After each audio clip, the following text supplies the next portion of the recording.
हजारों वर्ष पूर्व था वैसा ही आज भी है।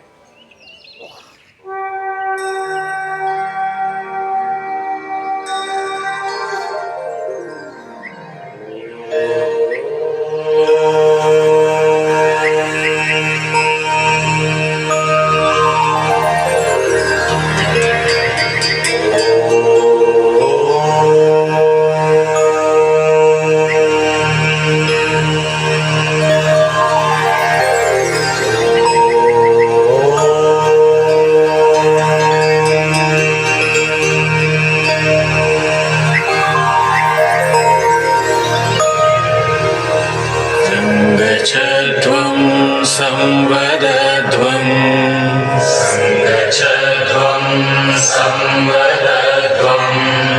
संवो मनांसि जानता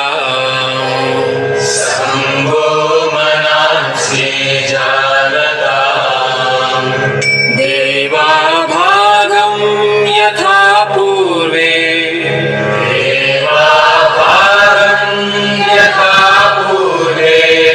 संजानाना उपासते संजानाना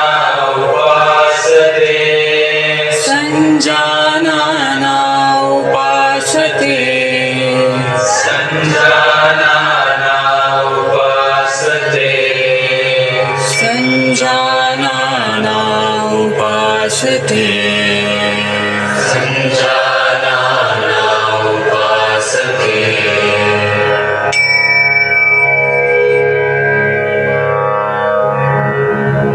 योग की दुनिया में आपका स्वागत है।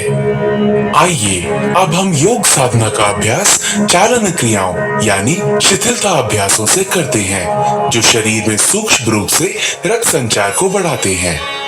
गर्दन का व्यायाम, गर्दन को आगे और पीछे झुकाना। सचेत मुद्रा में खड़े हों। पैरों को आरामदायक स्थिति में फैलाएं तथा हाथों को कमर पर रखें। सांस छोड़ें तथा सिर को धीरे धीरे आगे की ओर झुकाएं और थोड़ी को छाती से स्पर्श कराने का प्रयास करें। सांस भीतर लें तथा सिर को उतना पीछे ले जाएं जितना आराम से जा सके और सांस भीतर लिए हुए सिर को वापस आगे लाएं। गर्दन को बाहिनी तथा दाहिनी ओर झुकाना। सांस छोड़ें तथा सिर को धीरे धीरे दाहिनी तरफ झुकाएं। कान को कंधे के उतना अधिक निकट ले जाएं जितना संभव हो। सांस भीतर लें तथा सिर को सामान्य स्थिति में लाएं। सांस छोड़ें तथा सिर को बाईं तरफ झुकाएं। सांस भीतर लें तथा सिर को वापस सामान्य स्थिति में लाएं। दाहिनी और बाहिनी ओर घुमाना। सांस छोड़ें तथा सिर आराम से दाहिनी तरफ इतना घुमाएं कि थोड़ी कंधे की सीध में आ जाए। सांस भीतर लें तथा सिर को वापस सामान्य स्थिति में लाएं। सांस छोड़ें तथा सिर को बाईं तरफ घुमाएं।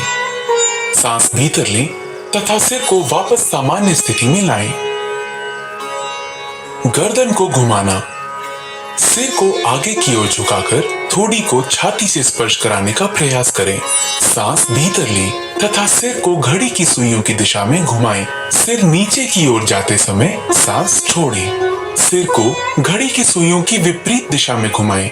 गर्दन के चारों ओर खिंचाव, गर्दन के जोड़ों और मांसपेशियों के शिथिलन तथा गर्दन के तनाव के दूर होने की अनुभूति करें। गर्दन में दर्द और स्पॉन्डिलाइटिस की शिकायत वाले लोगों को यह व्यायाम आराम से करना चाहिए। स्कंध संचालन। दोनों पैर परस्पर मिले हुए हों। पैर से सिर तक के हिस्से को सीधा रखें। भुजाओं को बगल में रखें। श्वास खींचते हुए बगल से दोनों भुजाओं को अपने सिर से ऊपर उठाएं। हथेलियां ऊर्ध्व दिशा में हों। श्वास छोड़ते हुए दोनों भुजाओं को बगल में वापस ले आएं। जब हाथों को सिर से ऊपर उठाएं तो ध्यान रखें कि वे सिर को स्पर्श ना करें। इसी तरह जब हाथों को नीचे लेकर आएं तो इस बात का ध्यान रखें कि जांघों को वे स्पर्श ना करें। उंगलियों को मिलाते हुए दोनों हथेलियों को पूरी तरह खोलें।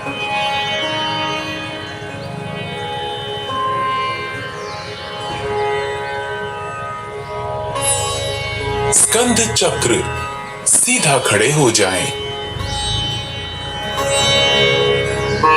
बाएं हाथ की उंगलियों को बाएं कंधे पर रखें और उसी तरह दाएं हाथ की उंगलियों को दाएं कंधे पर।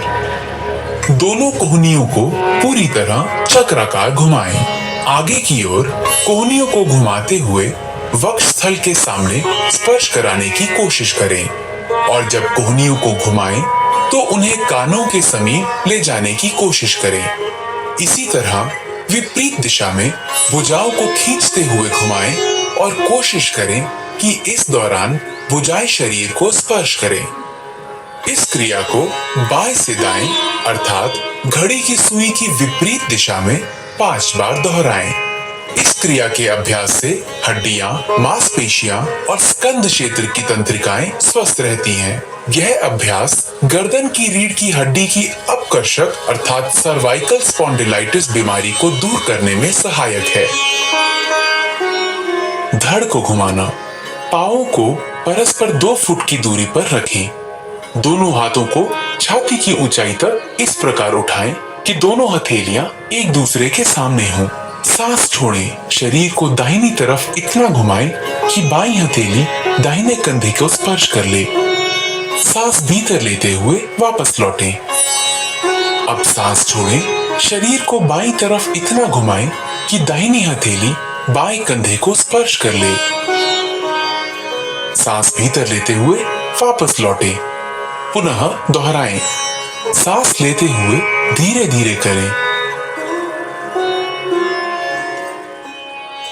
मेरुदंड या डिस्क संबंधी समस्या होने पर तथा मासिक धर्म के दौरान यह व्यायाम ना करें। खड़ी मुद्रा में विश्राम करें। घुटनों को चलाना। सांस भीतर लें। अपनी भुजाओं को कंधों तक उठाएं। सांस छोड़ें। घुटने मोड़ें तथा अपने शरीर को शून्य की मुद्रा में नीचे लाएं। सांस भीतर लें और शरीर को सीधा करें। 2 बार और दोहराएं। इस व्यायाम से घुटने तथा कूल्हे के जोड़ मजबूत होते हैं। अत्यधिक आर्थराइटिस की समस्या होने पर इस व्यायाम को छोड़ दें। हाथों को नीचे लाते समय सांस छोड़ें। आइए अब योगासना की तरफ बढ़ें। ताड़ासन। ताड़ का अर्थ है ताड़ का पेड़। पैरों को परस्पर 2 इंच की दूरी पर रखें। उंगलियों को आपस में जकड़ें तथा कलाइयों को बाहर की तरफ मोड़ें। सांस भीतर लें तथा भुजाओं को ऊपर उठाते हुए कंधों की सीध में ले जाएं। एड़ियों को भूमि से ऊपर उठाएं और अंगूठों पर संतुलित हों। इस स्थिति में 10 से 15 सेकंड तक रहें। ये आसन शरीर में मजबूती लाता है, रीढ़ से जुड़ी तांत्रिकाओं के संकुलन को ठीक करने में सहायता देता है और गलत मुद्राओं को ठीक करता है। सांस छोड़ें। एड़ियों को नीचे लाएं। उंगलियों की जकड़न को खोलें। हाथों को धड़ के समांतर नीचे लाएं और खड़े होने की मुद्रा में वापस आएं। वृक्षासन। वृक्ष का अर्थ है पेड़। दोनों पैरों में 2 इंच की दूरी बनाकर खड़े हो जाएं। आंखों के सामने किसी बिंदु पर ध्यान केंद्रित करें। श्वास को शरीर के बाहर छोड़ते हुए दाएं पैर को मोड़कर उसके पंजे को बाएं पैर की अंदरूनी जांघ पर रखें। अभ्यास करते समय ध्यान रखें कि एड़ी मूलाधार अर्थात पेरिनियम क्षेत्र से मिली होनी चाहिए। गहरी श्वास लेते हुए दोनों हाथों को ऊपर की ओर ले जाएं और हथेलियों को परस्पर मिलाएं। इस स्थिति में 10 से 15 सेकंड तक रहें। इस दौरान सामान्य रूप से श्वास प्रश्वास करें। यह आसन तंत्रिका तंत्र की स्नायुओं को बेहतर और शरीर को संतुलित बनाता है। आर्थराइटिस रोग से ग्रसित होने पर इस आसन का अभ्यास ना करें। श्वास छोड़ते हुए हाथों एवं दाएं पैर को मूल अवस्था में वापस लेकर आएं। इस आसन का अभ्यास बाएं पैर से भी करें। बाएं पैर को मोड़कर उसके पंजे को दाएं पैर की अंदरूनी जांघ पर रखें। श्वास खींचते हुए दोनों हाथों को ऊपर की ओर ले जाएं और हथेलियों को परस्पर मिलाएं।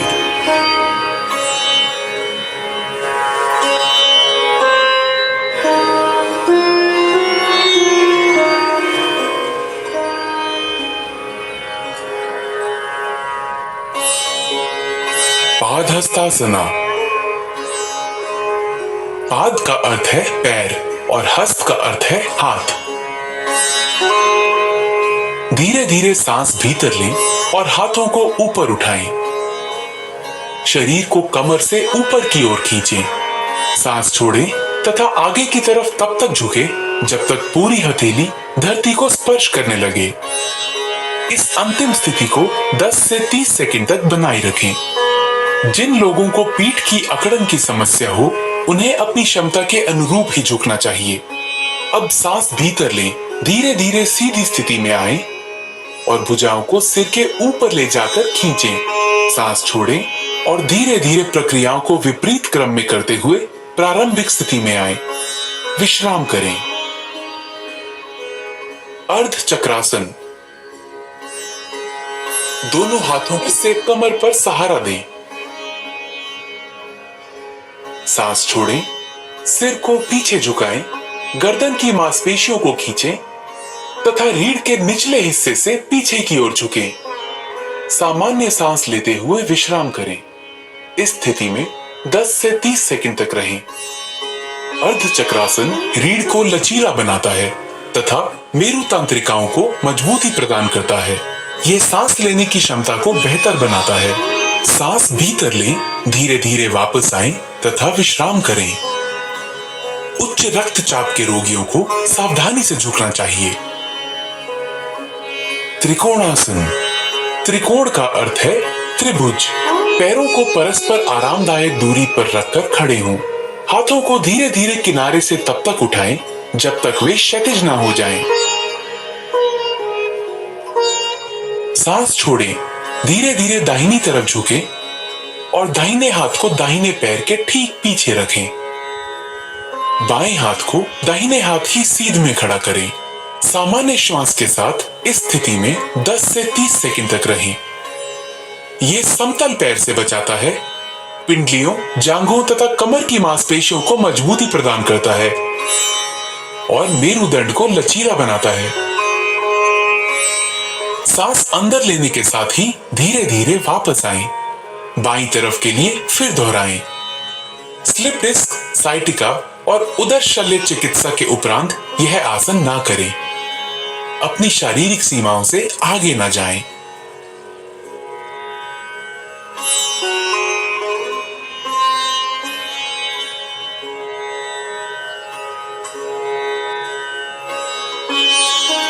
भद्रासन। आइए अब बैठने वाली मुद्राओं के लिए तैयार हों। भद्र का अर्थ है दृढ़। पांवों को सामने की तरफ फैलाकर सीधे बैठें। हाथों को कूल्हों के पास रखें। ये दंड आसन है। अब अपने पैरों के तलवों को एक साथ रखें। सांस छोड़ें और अपने हाथों को अपने पैरों के अंगूठों पर कसें।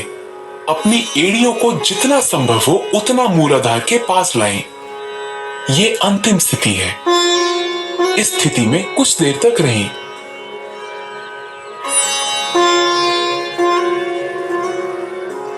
भद्रासन शरीर को दृढ़ रखता है और मस्तिष्क को स्थिर करता है। अब अपने पैरों को खींचें और विश्राम की अवस्था में आएं। एक्यूट आर्थराइटिस अथवा साइटिका होने पर यह अभ्यास ना करें। वज्रासन। सर्वप्रथम दंडासन में बैठ जाएं। पैरों को मोड़ते हुए एड़ियों पर बैठ जाएं। जांघों को सटा कर रखें एवं अंगूठे एक दूसरे से सटे हुए हों। हाथों को घुटनों पर रखें। सिर से पांव तक शरीर को सीधा रखें। इस आसन को वज्र आसन कहते हैं।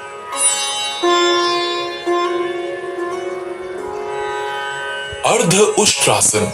सर्वप्रथम वज्रासन में बैठ जाएं। घुटनों के बल खड़े हो जाएं। हाथों को कमर पर इस प्रकार रखें कि अंगुलियां जमीन की ओर हों। कोहनियों एवं कंधों को समानांतर रखें। अब सिर को पीछे की तरफ झुकाते हुए ग्रीवा की मांसपेशियों को खींचें। श्वास को अंदर खींचते हुए धड़ को जितना संभव हो सके उतना झुकाएं। श्वास बाहर छोड़ते हुए इस स्थिति में शिथिल हो जाएं। सामान्य रूप से श्वास प्रश्वास करते हुए इस स्थिति में 10 से 30 सेकंड तक रुकें। इस योगाभ्यास से पीठ और गर्दन की मांसपेशियां मजबूत होती हैं। कब्ज एवं पीठ दर्द से मुक्ति मिलती है। श्वास खींचते हुए वापस वज्रासन में बैठ जाएं। शिथिल हो जाएं। उष्ट्रासन। वज्रासन में बैठ जाएं। घुटनों को जमीन पर टिकाते हुए अपने दोनों पैरों की जांघ और पंजों को आपस में मिला लीजिए। घुटनों और पंजों के बीच कुछ इंचों की दूरी रखते हुए घुटनों के बल खड़े हो जाएं। श्वास खींचते हुए धीरे से पीछे की ओर झुकें। धीरे धीरे दाहिने हाथ से दाहिनी एड़ी और बाएं हाथ से बाईं एड़ी को पकड़ने का प्रयास करें। इस बात का ध्यान रखें कि पीछे झुकते समय गर्दन को झटका ना लगे। उष्ट्रासन दृष्टिकोण में अत्यंत लाभदायक है। यह पीठ एवं गर्दन के दर्द से आराम दिलाता है। यह उदर एवं नितंब की वसा को कम करने में सहायक है। उच्च रक्तचाप, हृदय रोगी व हर्निया के मरीजों को यह आसन नहीं करना चाहिए। श्वास खींचते हुए पुनः वज्रासन में बैठ जाएं। शिथिल अवस्था में आ जाएं। शशांकासन। शशांक का अर्थ है शशक या खरगोश। दोनों घुटनों को दूर फैलाएं जबकि अंगूठों को परस्पर स्पर्श करने दें। हथेलियों को घुटनों के बीच रखें। सांस छोड़ें और उन्हें धीरे धीरे पूरी लंबाई में खींचें। आगे झुकें और थोड़ी को भूमि पर रखें। भुजाओं को समांतर रखें। सामने देखें और मुद्रा को बनाए रखें। यह तनाव और गुस्से को कम करने में सहायक है। सांस भीतर खींचें और उठें। सांस छोड़ें और वज्रासन में वापस आएं। अपने पैरों को वापस विश्रामासन में लाएं। ऑस्टियोआर्थराइटिस के रोगियों को यह सावधानी के साथ करना चाहिए।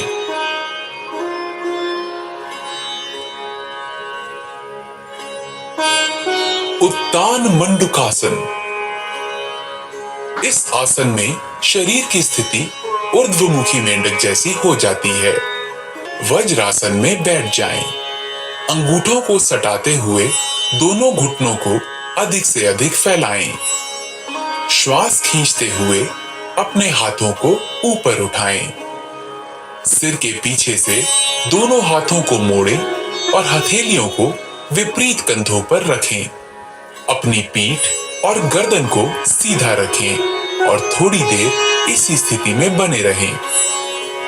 यह आसन पीठ दर्द और ग्रीवा दर्द की तकलीफ से छुटकारा दिलाने में सहायक है। यह आसन शरीर के मध्य पट के लिए लाभदायक है। यह फेफड़े की कार्य क्षमता में वृद्धि करता है। घुटनों व जोड़ों के दर्द से पीड़ित व्यक्तियों को इस आसन से परहेज करना चाहिए। वापसी में श्वास खींचते हुए दोनों हाथों को धीरे धीरे सीधा करें और वापस ले आएं। अपने घुटनों को मिलाकर पूर्ववत स्थिति में ले आएं।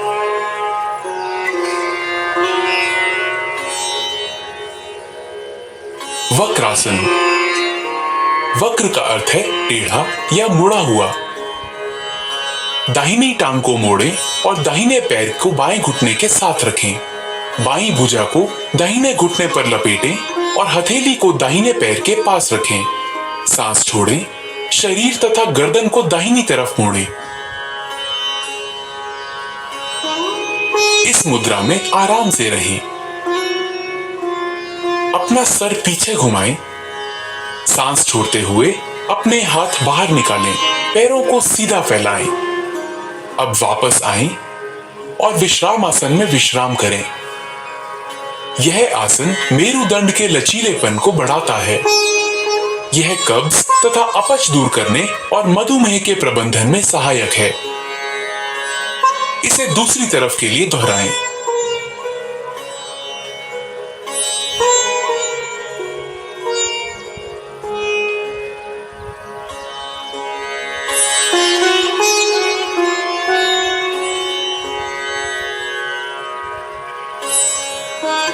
सिर पीछे घुमाएं, सांस छोड़ते हुए अपने हाथ बाहर निकालें, पैरों को सीधा फैलाएं। अब वापस आएं और विश्राम आसन में विश्राम करें।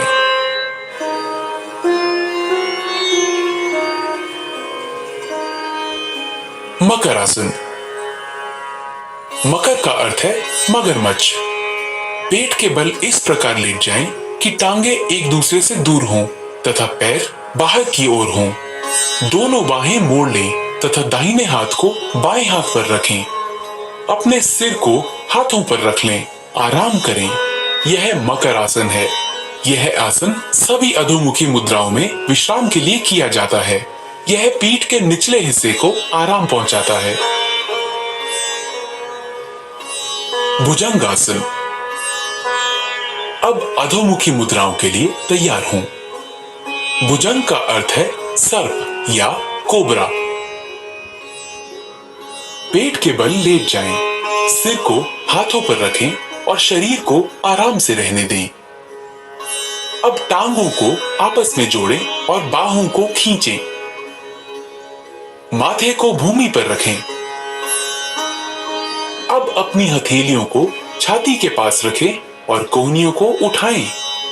सांस भीतर लें और थोड़ी तथा नाभि के हिस्से तक छाती को ऊपर उठाएं। यह भुजंग आसन है।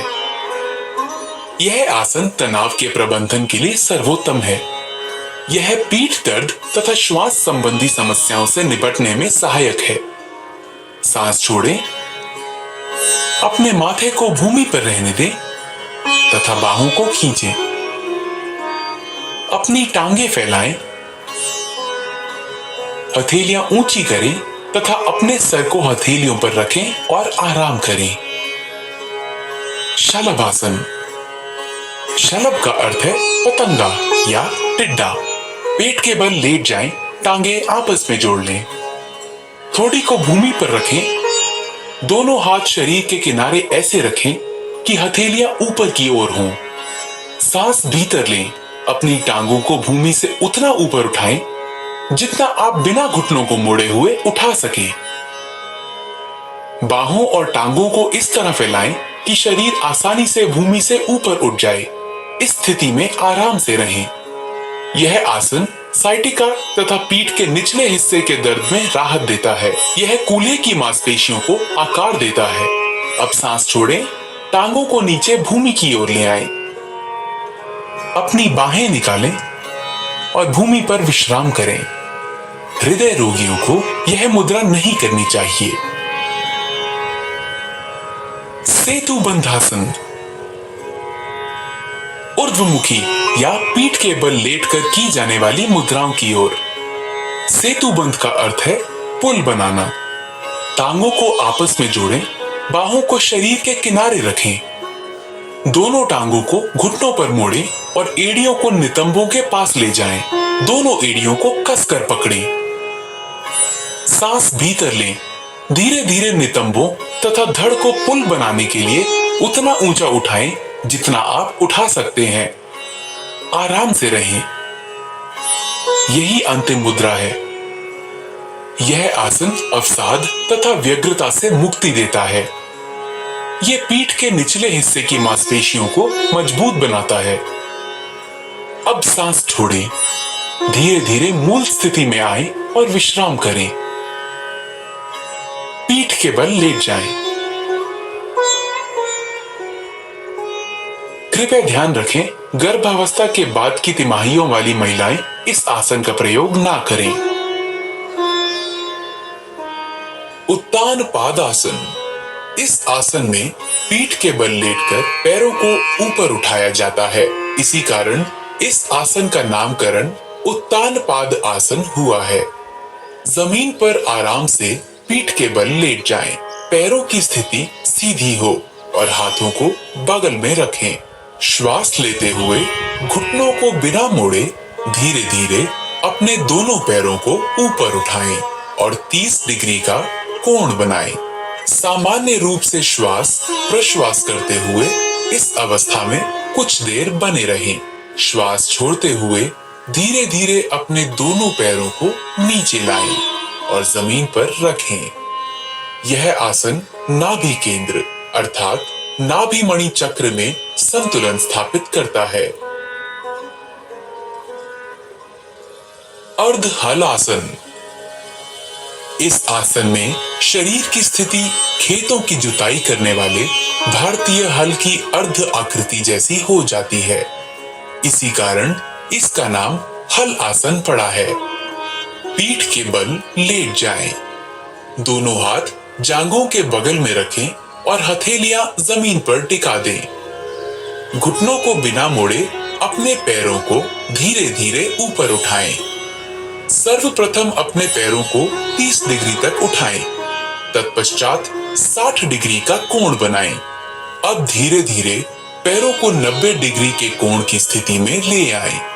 यह अर्ध हलासन की पूर्ण स्थिति है। इस अवस्था में शरीर की स्थिति नितंब से कंधे तक सीधी होनी चाहिए। धीरे धीरे अपने पैरों को वापस जमीन पर लाएं। ध्यान रहे वापसी की स्थिति में सिर जमीन से ऊपर ना उठे। यह आसन गहरे तनाव से ग्रस्त व्यक्तियों के लिए अत्यंत लाभदायक है, परंतु उन्हें बड़ी सावधानी पूर्वक यह आसन करना चाहिए। पीठ के निचले हिस्से के दर्द से पीड़ित व्यक्तियों को दोनों पैरों के साथ इस आसन को नहीं करना चाहिए। पवन मुक्त आसन। दोनों घुटने मोड़ें तथा जांघों को छाती के पास लाएं। उंगलियों को आपस में जकड़ लें और घुटनों के नीचे पिंडलियों को अच्छी तरह पकड़ लें। सिर तथा कंधे उठाएं और घुटनों को थोड़ी से छूने का प्रयास करें। यह पवन मुक्त आसन है। यह कब्ज दूर करता है, उदर वायु से मुक्ति दिलाता है और पीछे की मांसपेशियों तथा मेरु तंत्रिकाओं को ठीक करता है। अपना सिर पीछे लाएं, सांस छोड़ें। अपनी टांगों को सीधा फैलाएं। आराम करें। उदर की चोटों, हर्निया, साइटिका तथा गर्भावस्था में यह अभ्यास ना करें।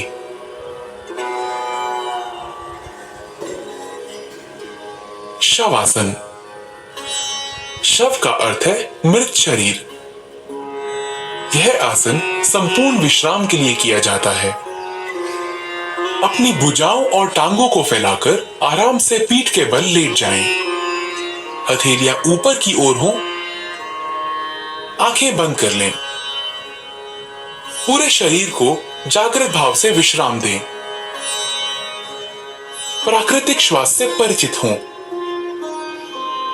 इसे लयबद्ध और धीमा होने दें। ताजगीपूर्ण और निश्चिंतता की अनुभूति होने तक इस अवस्था में रहें। यह आसन सभी प्रकार के तनावों से मुक्ति देता है और शरीर तथा मस्तिष्क दोनों को विश्राम देता है। यह तनाव तथा उसके परिणामों के प्रबंधन में बहुत सहायक है।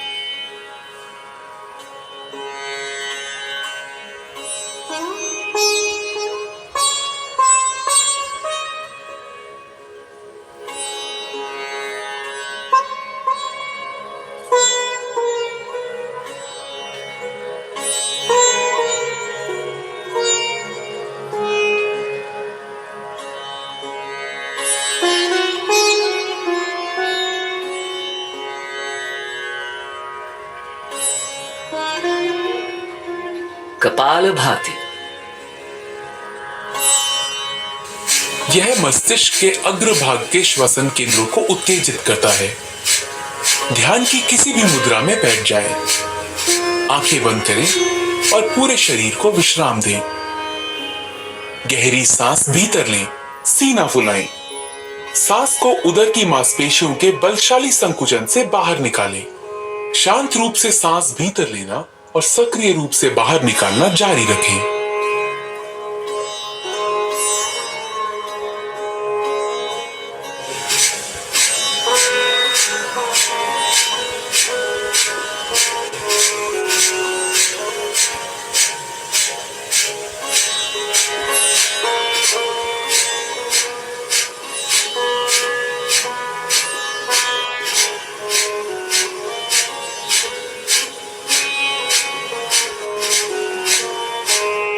एक गहरी सांस लें, धीरे धीरे बाहर निकालें और विश्राम लें। इस प्रक्रिया को 30 बार करें। यह कपालभाति का एक चक्र है। प्रत्येक चक्र के अंत में गहरी सांस लेनी चाहिए। अब 2 चक्र और करें।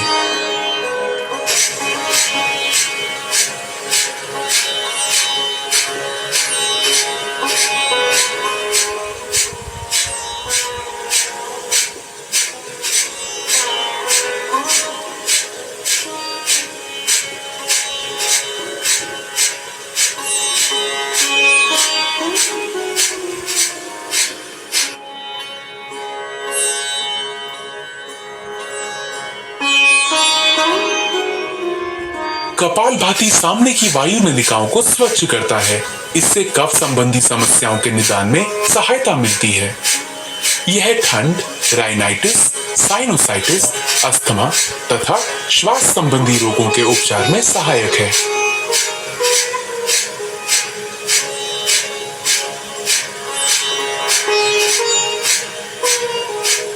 कृपया ध्यान रखें, हृदय संबंधी परेशानियों, उच्च रक्तचाप, चक्कर आना, माइग्रेन, स्ट्रोक, हर्निया तथा गैस्ट्रिक अल्सर होने पर इसका अभ्यास ना करें।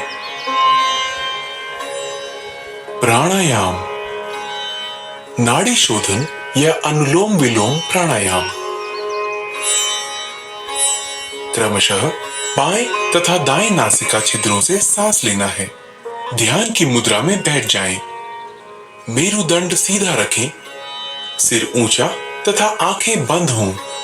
शरीर को कुछ गहरी सांसें लेकर आराम की स्थिति में लाएं।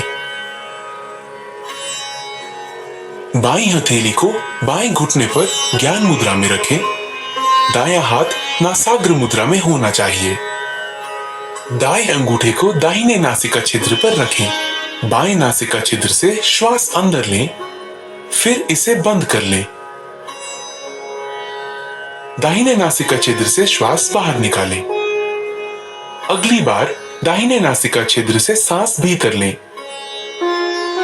दाहिना नासिका छिद्र बंद करें और बाएं नासिका छिद्र से श्वास बाहर निकालें। यह नाड़ी शोधन या अनुलोम विलोम प्राणायाम का एक चक्र है। 5 चक्र और पूरे करें। जो अनुलोम विलोम प्राणायाम प्रारंभ करने वाले नए लोग हैं, उनके लिए श्वास अंदर खींचने और बाहर करने का समय समान होना चाहिए। धीरे धीरे इनके समय का अनुपात बढ़ाकर 1:2 करना चाहिए। सांस धीमी, स्थिर तथा नियंत्रित होनी चाहिए। इस प्राणायाम का उद्देश्य ऊर्जा के सभी प्रमुख मार्गों को शुद्ध करना है। ये पूरे शरीर को पोषित करता है। ये चित्त को शांत करता है और एकाग्रता बढ़ाने में सहायता देता है। ये प्राण शक्ति बढ़ाता है और तनाव तथा व्यग्रता के स्तर को कम करता है। ये कफ संबंधी दोषों का भी निवारण करता है।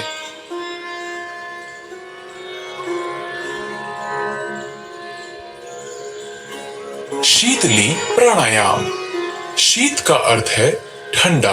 यह प्राणायाम साधक के चित्त को शांत करता है और मन की व्याग्रता को दूर करता है। शीतली प्राणायाम अपने नाम के अनुरूप शरीर और मन को शांति प्रदान करता है। पद्मासन अथवा किसी भी आरामदायक आसन में बैठ जाएं। अंजलि मुद्रा अथवा ज्ञान मुद्रा की अवस्था में अपने हाथों को घुटनों पर रख लें। जीभ को किनारों से मोड़कर ट्यूब की आकृति जैसा बना लें। इस ट्यूब नुमा जीभ से सांस लेते हुए जितना हो सके वायु को फेफड़ों में भरें और मुंह बंद कर लें और दोनों नासिका रंध्रों से धीरे धीरे श्वास छोड़ें। शीतली प्राणायाम रक्त को शुद्ध करता है। यह शरीर में शीतलता प्रदान करता है। उच्च रक्तचाप वाले व्यक्तियों के लिए यह विशेष लाभप्रद है। यह भूख और प्यास का शमन करता है। कफ और पित्त के कारण होने वाली अपच और अन्य व्याधियों को दूर करता है। यह त्वचा और नेत्र के लिए लाभदायक है। ठंड, कफ अथवा तुंडिका शोथ अर्थात टॉन्सिलाइटिस के मरीजों को यह प्राणायाम नहीं करना चाहिए।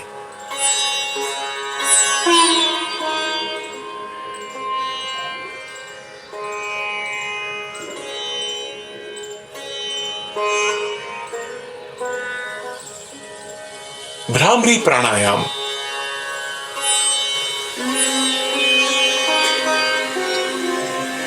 भ्रमर भौरे को कहते हैं। इस प्राणायाम में श्वास छोड़ने के समय जो ध्वनि निकलती है वो भौरे के बुन बुन से मिलती जुलती लगती है। दोनों नास छिद्रों से गहरी सांस भीतर ले। नियंत्रित तरीके से गहरी और स्थिर भौरे की बुन बुन की जैसी ध्वनि के साथ श्वास बाहर छोड़ें।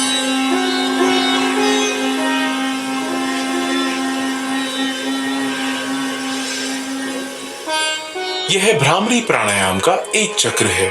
2 बार और दोहराएं।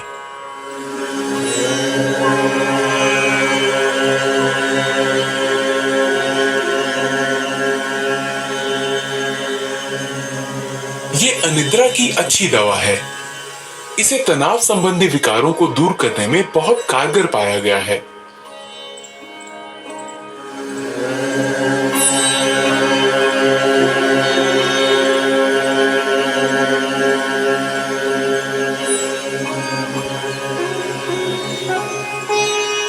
अब भ्रामरी को षण्मुखी मुद्रा में करें। अपने कानों को अंगूठों से बंद कर लें।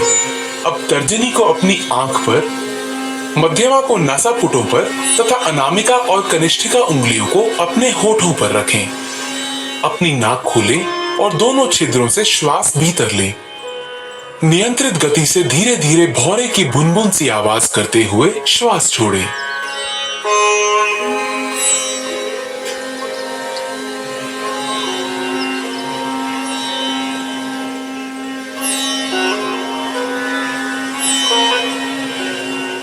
यह एकाग्रता और ध्यान के प्रारंभ के लिए तैयारी करने का प्राणायाम है। ध्यान। आइए अब ध्यान के लिए तैयार हूं। ध्यान एक निरंतर चिंतन की प्रक्रिया है।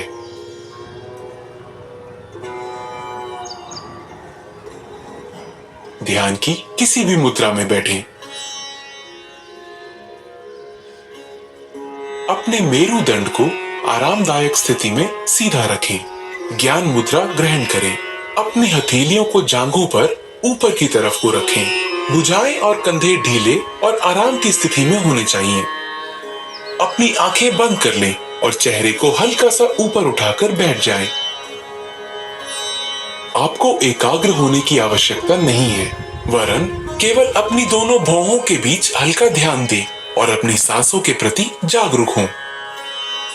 ध्यान मस्तिष्क को शांत और आनंदमय रखता है। ये एकाग्रता स्मृति विचारों की स्पष्टता तथा इच्छा शक्ति को बढ़ाता है। ये पूरे शरीर और मस्तिष्क को सही तरह से आराम देकर उसे पुनः चैतन्य कर देता है। ये सकारात्मक भाव जगाने में सहायक है। ध्यान हमें आत्मानुभूति की दिशा में आगे बढ़ाता है।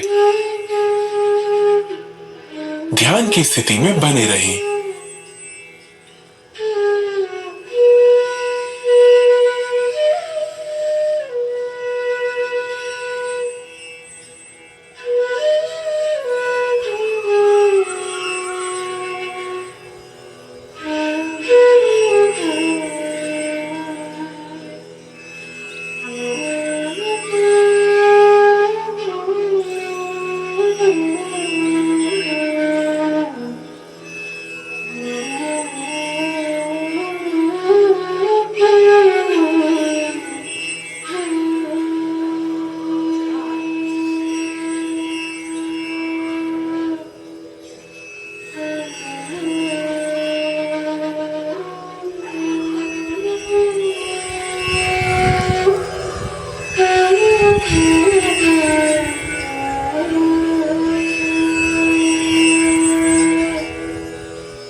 मैं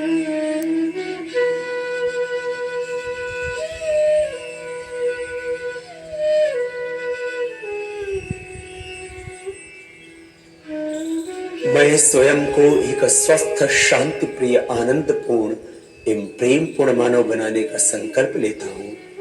अपने प्रत्येक कार्य से मैं अपने चारों ओर सुख, समृद्धि एवं शांतिमय, स्नेहपूर्ण वातावरण बनाने का प्रयत्न करूंगा।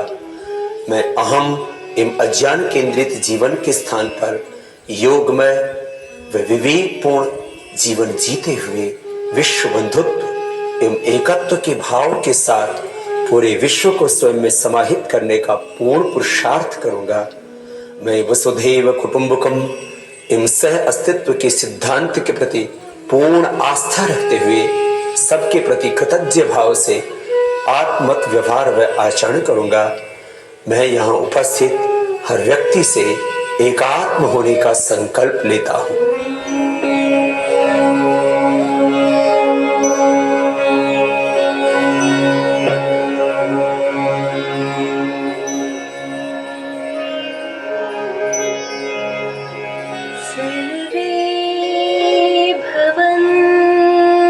सुखिनः सर्वे सन्तु निरामयाः